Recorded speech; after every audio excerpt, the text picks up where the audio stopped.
everyone, and welcome back to my channel. My name's Sophie, and this channel is chronicling my journey to get my life back after having been diagnosed with some chronic illnesses. Today I wanted to update you all as to how my first week at the Cleveland Clinic has gone. I was going to do multiple short videos, but there's just too much to talk about as I've had testing almost every day. So this is just going to be a longer video segmented up based on the appointments that I've had. I am going to be looking at various places of notes I have to make sure I hit on everything I want to say. But this is going to be a longer video because there's a lot to talk about. So let me get my computer set up so I can see everything that's gonna have to do. So first I came in on Monday, October 3rd, and so my first appointment was on Tuesday the 4th, and that was with the neuromuscular doctor. They did a lot of strength testing and reflexes and stuff like that, and then basically said I didn't meet the normal presentation for someone with mitochondrial dysfunction, and that they don't really do muscle biopsies now anyway. A lot of what they do is genetic testing. He did say that I could very well have a secondary type of mitochondrial dysfunction, but normally those do not show up in testing.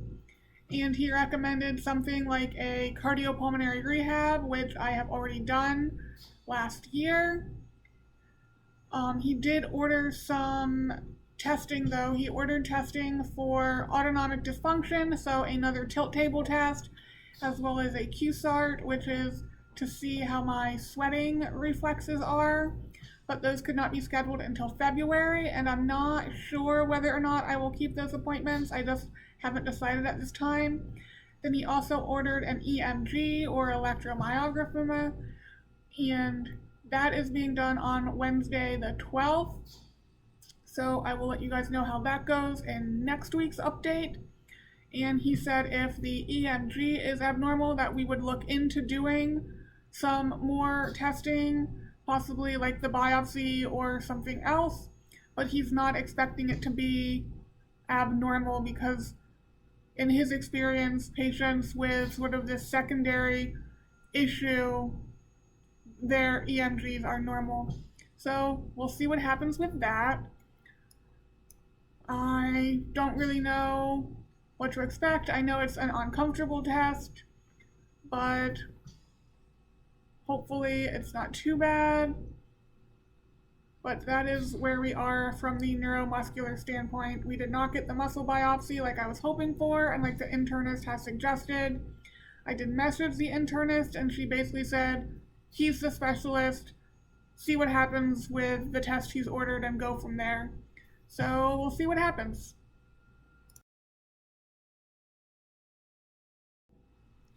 Then on Wednesday, I had a cardiac MRI, and the results said that I have mild systolic dysfunction of both my right and left ventricles. So nothing major, but not completely normal either. My left ventricular ejection fraction was 53%, which is higher than it was in 2020 when I had a cardiac MRI. Then it was 51%, but my right ventricle ejection fraction was 43%, whereas in 2020 it was 50%. So I haven't talked to the cardiologist about any results of any of the tests yet. So I don't know what he will say or if there will be any treatment of any kind, but those are the kind of the raw numbers from the test. And then that afternoon, I was supposed to check in at 12:30 for the invasive cardiopulmonary exercise test, which I did check in at 12:30, but they were running really behind, and I didn't get taken back until 4 p.m. So I was basically sitting out in the waiting room with my friend for 4 hours because we got there a little early. And then I walk into the room and it is not set up for an invasive cardiopulmonary exercise test, which from here on out I'm just going to call an ICPET because it is shorter to say. So the fellow, I'm assuming she was a fellow, asked me what I was there for, and I said an ICPET, and she looked at the attending doctor because that is not apparently what they had planned on doing, and the doctor told me that he looked over the notes and whatnot, and he doesn't think I needed an ICPET because I've already had the regular CPET as well as a right heart cath with exercise. But I just don't think he understood why the ICPET was ordered. So at that point, I didn't really know what to say. I was kind of like in a state of shock just because this was literally the reason I came to the Cleveland Clinic to begin with. I wanted this test done. My East Coast doctors wanted this test done. Like everyone wanted this test done, and now it wasn't happening.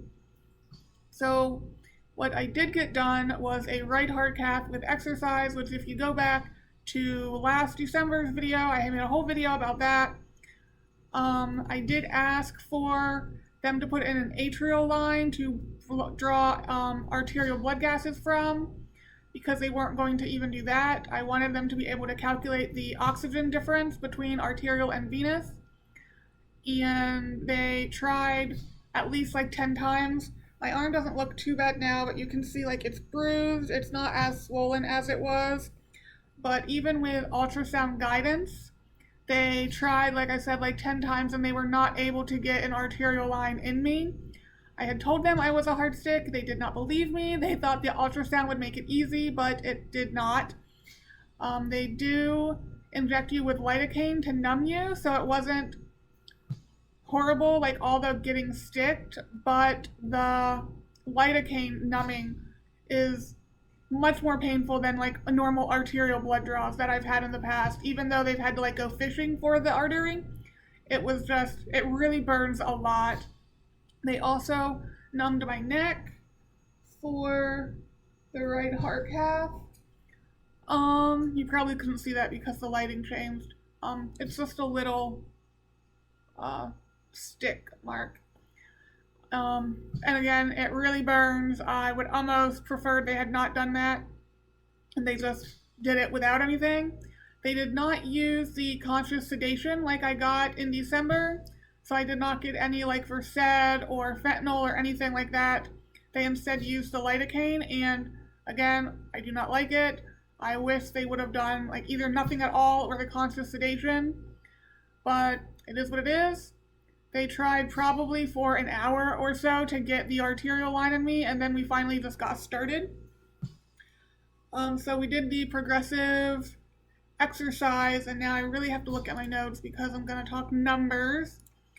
So I'm going to talk about the wattage, the minutes, and the venous oxygen saturation. But before I start, the venous oxygen saturation at rest should be between like 70 and 85%, I believe it in. And then with maximal exercise, it should be like 25 or 30% because you should be like extracting most of the oxygen out of your body, like out of the blood before it returns to the heart, so your muscles can have oxygen to use. So these are in increments of 2 minutes each, and the watts change from 10 to 20 to 40 to 60 to 80. So at baseline, my venous oxygen saturation was 70.8. Then it increased to 84, which should not happen. Your venous oxygen should not increase when you are exerting yourself. It should be going down because you should be drawing out the oxygen to use for your muscles. So that makes me wonder if that's why my muscles start burning so quickly, because for whatever reason my venous oxygen goes up. And then at the 4-minute mark, it was 59%, so it dropped precipitously very quickly. At 6 minutes, it was still at 59. At 8 minutes, it was down to 54. and at 10 minutes it was down to 52, and that is where the test ended because my legs were literally, I couldn't do anymore. My legs were about to go to complete failure. So yeah, 52% is not 25 to 30%. So when I look back at the studies that have been done with David Systrom and his high flow and low flow group, and let me know down below if you want me to go into explaining what preload failure is in detail and kind of the difference between a high flow and low flow group. But in short, a high flow group is a group with poor oxygen extraction, and the average venous oxygen saturation in this high flow group in a 2021 study was 44%.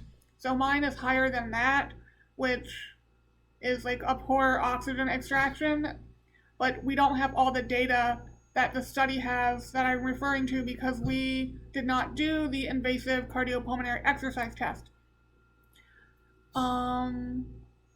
Yeah.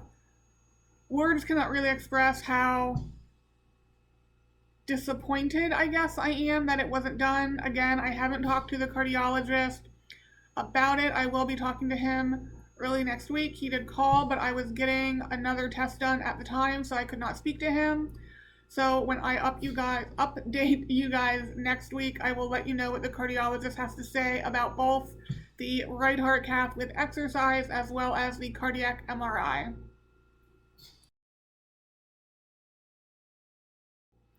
Then on Thursday, I had a high-resolution CT scan, which basically gives you both inspiratory images, so where you take a deep breath in and hold it and they take images, as well as when you exhale out everything and then they take images. So it gives you the two sets of images, which in my case is really important because I normally have air trapping, which can only be shown on the expiratory images, as well as my trachea collapses, which is on the expiratory images. So I had that done, and surprisingly, not being facetious, I was shocked that I have, let me see if I can find the exact quote real quick. Obviously I was not as prepared as I thought I was. I have new and scattered clustered ground glass nodular opacities in right upper lobe and right lower lobe, most likely reflecting infection. So multilobar pneumonia, albeit not in both lungs this time, just the one lung. But that was very surprising. I was not expecting that at all. I will talk more about that when I get to Friday's little update, which I may just continue on and not make a separate division slide for that. So that was very surprising.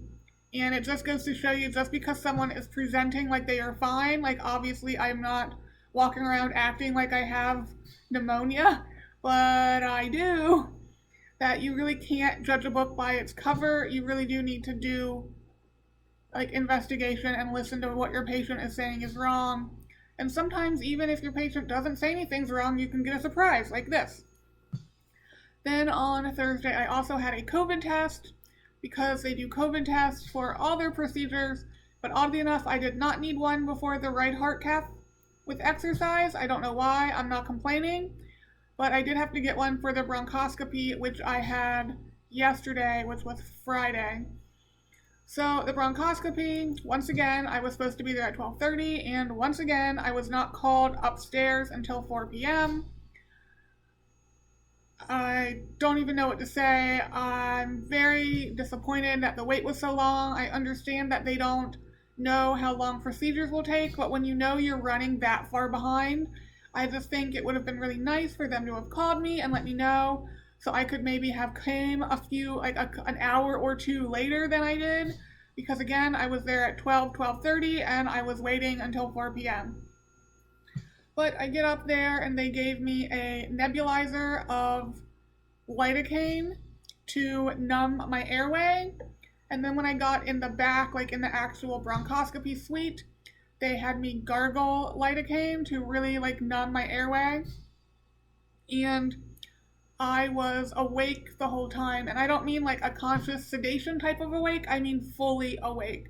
They gave me a tiny, tiny bit of Versed and fentanyl at the beginning that makes you like a little loopy, but I was only loopy for a period of probably like seconds. And from then on, I was not sedated or anything at all. They put a mouth guard on my mouth to keep my mouth open, and that's how we did the entire procedure. So they put this scope in through my mouth, and they had all these video screens in front of you. So like I could actually see in real time what the doctors were seeing and what was going on, which was the coolest thing in the world. I absolutely loved it. So first they just sort of went down to see what everything looked like. They had me like just normal breathing. They had me like bear down. They had me like exhale all the way to see what my trachea did.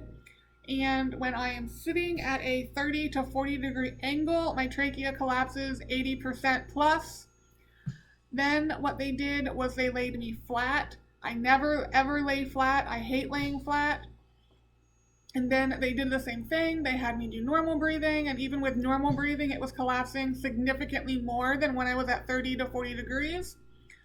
And then they had me do like a full exhale all the way out, and it basically collapsed 100%. Like there was basically no opening at all. The doctor did seem surprised with that because my CT scan did not show that. It did not show a collapse that severe. But that's what it showed when you're actually looking at it for real. And he did take video of both of those different sets of maneuvers to present to some internal doctor meeting to talk about my case. And his plan is for me to come back after they make a custom stent to hold my trachea open. Beforehand, he was saying it should be really easy based on the CT scan. I don't know if that changed because of how different the actuality of it was compared to the CT scan. I'm assuming I will be talking to him.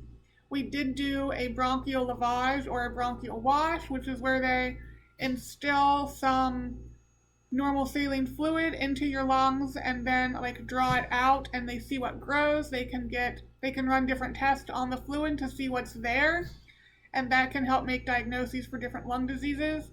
I do have some of those results back, which I'm not going to talk about because I have not talked to the doctor about it, and right now it will just be pure speculation on my part. I will say they are indicative of someone who has an infection, which with the ground glass opacities, I do, so that's not really surprising. Other than that, when they went in, as I've said, I had the tracheoesophageal fistula repair, and one of the sutures is actually on the tracheal side. When I got home, back to the hotel, I looked at the operative report, and they actually have sutured on both sides. So he did also say he wants to do an EVD or an endoscopy where they go down your esophagus, not your trachea, to see what it looks like on that side.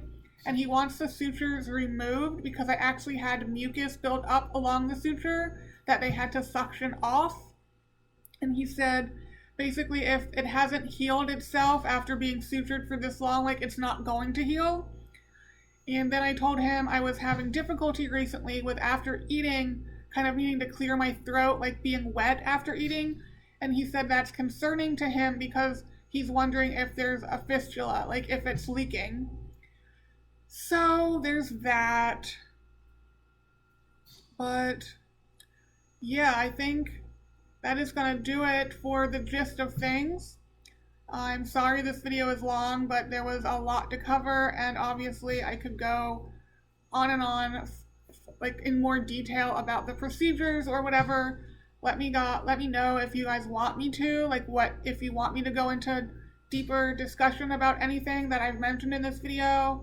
If you want a description of what preload failure is in more detail, if you want me to go into more detail on any of the procedures, what it felt like, and stuff like that.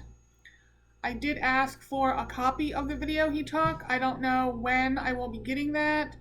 Let me know if you want me to upload it when I do get it. Just let me know what you guys want to see, I guess. Next week, I will be having pulmonary function test on Monday. Tuesday, I don't have anything. Wednesday, I have the EMG that I talked about at the beginning of this video. And then Thursday, I'm meeting with the ENT to talk about my thyroid nodule and my difficulty swallowing. So I don't know if you guys have noticed, but when I swallow, my air, like this area, kind of does something funky. And when I swallow, it feels tight. I'm assuming it's from the thyroid nodule, but I just want a second opinion. I want to see what they think. I'm here, I might as well. And then Friday, I don't have any appointments at the moment. I don't know if either the cardiologist or the interventional pulmonologist would want to see me. I don't know. And then Saturday, the 15th, I fly home, and then I start another whole round of doctor appointments because I'm losing insurance in November. So now that I have to come back, I need to figure out what I'm going to do about that, because obviously I cannot pay out of pocket. I'll have to check on like financial aid situation, look at insurances again, and figure that stuff out. But I've been talking a long time. I need some water. I need to get this all organized and put together, and then I will get it uploaded. I will talk to you guys next time. Bye, guys.